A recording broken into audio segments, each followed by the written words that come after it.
Hello everyone! In our last video, we took a walk around the Tepe Nautilus Mall, and in this video, I'll show you how to get from there to Sabiha Gökçen International Airport. Even though it's a long distance, it's actually very convenient to get to the airport by metro without any transfers. Now, let me show you the route in detail. Right next to Tepe Nautilus Shopping Mall, we can take an elevator down to the metro station.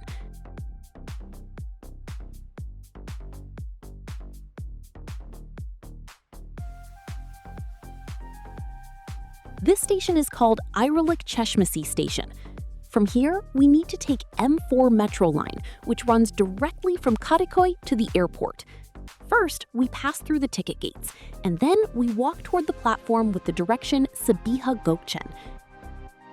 There are clear signs everywhere, so it's very easy to find the correct direction. The metro is bright and clean.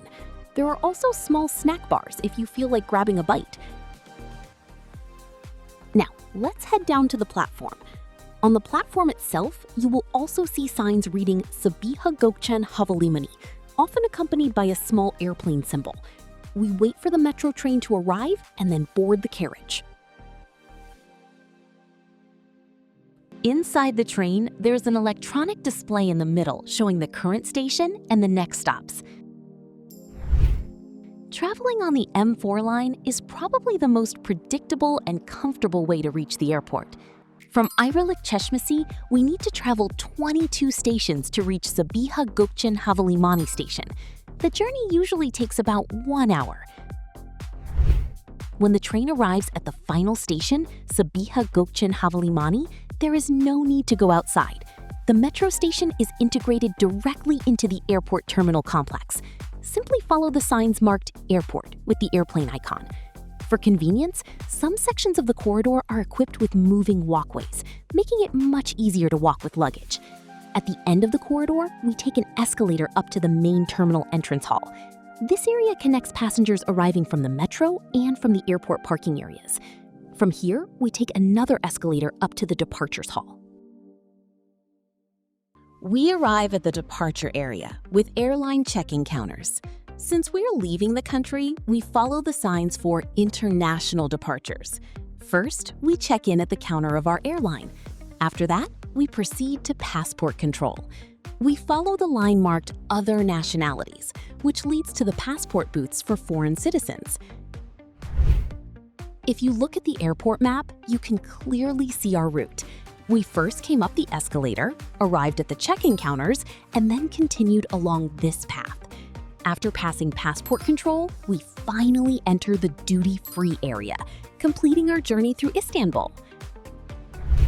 The duty-free shops form a compact but very well-organized shopping area. You enter a large shopping hall that all passengers pass through on their way to the departure gates. The space is divided into several thematic sections. Perfume and cosmetics. This is the largest area. You can find both luxury brands like Dior, Chanel, Lancôme, and Estée Lauder, as well as more affordable options. Alcohol and tobacco. A wide selection of spirits, wines, and traditional Turkish raki. The tobacco section includes standard cigarettes, cigars, and heated tobacco systems. Toys and souvenirs. A great place for children, or for anyone who forgot to buy a gift. There's also a special section dedicated to Turkish products and souvenirs, often described as a small bazaar inside duty-free. It's perfect if you want to take home a piece of Turkey but didn't have time to shop in the city. DNR, books, music, and multimedia, a very popular Turkish retail chain. At the airport, this store becomes a lifesaver for long flights.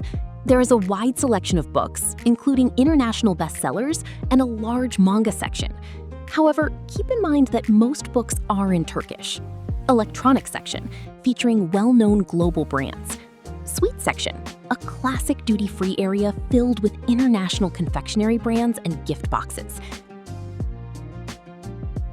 If you still have time after shopping, this area also includes a food court and lounges. Here you can find familiar places like Starbucks, Burger King, and Popeyes. You'll find options for quick fast food meals, coffee and light snacks, more relaxed dining spots. It's a comfortable place to rest, eat, and prepare for your flight before boarding. After enjoying some shopping and duty-free, we move into the final stage of our trip. Gate numbers are usually announced and displayed on the departure boards about 45 to 60 minutes before boarding. It's important to keep an eye on the screens, as the airport is quite large, and walking to your gate may take 10 to 15 minutes. Once your flight number and gate appear on the departure board, simply follow the corresponding numbered path. We arrive at our gate and wait for boarding to begin.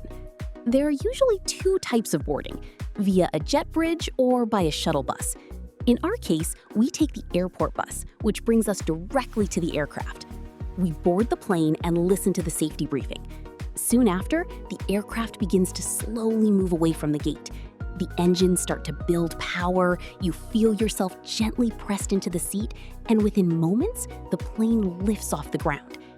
Since the airport is located on the Asian side of Istanbul, in the Pendik area, during takeoff, you can see a breathtaking view, an endless carpet of golden city lights stretching across the horizon. And just like that, our journey through Istanbul comes to an end. Thank you so much for watching, and I'll see you in the next video.